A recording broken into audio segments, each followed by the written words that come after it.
Good morning. Our work is studies on defense-related enzymes of Cornospora leaf disease of Hevea brasiliensis. Natural rubber is made from the latex of Hevea brasiliensis and it is the raw material for many products in industries. Our India ranks number first in the average productivity of natural rubber, and this highest productivity is achieved from the extensive cultivation of rubber clone RRI 105. And RRI 105 is susceptible to Cornospora cassicola. Cornospora cassicola എന്ന ഒരു fungal pathogen പരത്തുന്ന ഒരു deadly ഡിസീസാണ് കോർണസ്പോറ leaf disease. ഇത് rubber ചെടികളുടെ tender ലീവ്സിനെ ബാധിക്കുകയും അതുവഴി ലാറ്റക്സിൻ്റെ ഉൽപ്പാദനം കുറയ്ക്കുകയും ചെയ്യുന്നു. And our study is an initial step to develop tolerance to susceptible clones.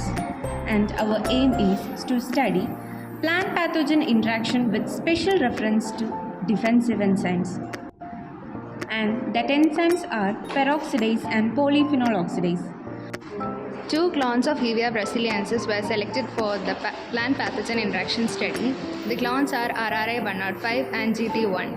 Plants first of all polybacil വെച്ച് റേസ് ചെയ്തെടുക്കുകയും അതിനെ പാത്തോജനസിസ് സ്റ്റഡീസിന് വേണ്ടി വെക്കുകയും ചെയ്യുന്നു. And after that Corynespora cassiicola spore suspensions collect ചെയ്യുകയും അതിനെ ഈ രണ്ട് ക്ലോൺസിൻ്റെയും ടെൻഡർ ആയിട്ടുള്ള യങ്ങർ ആയിട്ടുള്ള ലീവ്സിലേക്ക് സ്പ്രേ ചെയ്ത് കൊടുക്കുകയും ചെയ്യുന്നു. അതിനുശേഷം ഇനോക്കുലേറ്റഡ് ലീവ്സിനെ പോളിത്തീൻ കവേഴ്സ് യൂസ് ചെയ്ത് കവർ ചെയ്ത് വെക്കുന്നു. ദെൻ ഇൻഫെക്റ്റഡ് ലീവ് സാമ്പിൾസിനെ 4 ഇൻ്റർവെൽസിലാണ് കളക്ട് ചെയ്യുന്നുണ്ടാവുക. അതായത് 24, 48, 72, 96 എന്നീ മണിക്കൂറുകളിൽ ഇൻഫെക്റ്റഡ് ലീവ് സാമ്പിൾസ് കളക്ട് ചെയ്യുകയും കളക്റ്റഡ് സാമ്പിൾസിനെ എൻസൈം സ്റ്റഡീസിന് വേണ്ടി അയച്ചു കൊടുക്കുകയും ചെയ്യുന്നു. ഈ എൻസൈം മെഷർമെൻറ്റ്സ് എടുക്കുന്ന ഡിവൈസിൻ്റെ പേരാണ് spectrophotometer.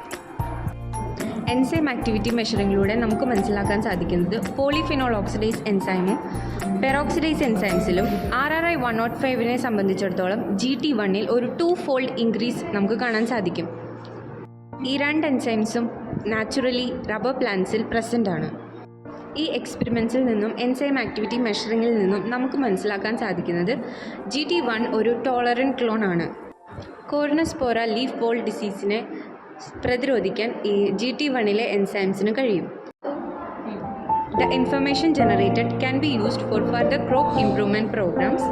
This is an initial study to make genetic modification to RRI 105 for better tolerance to diseases. Thank you.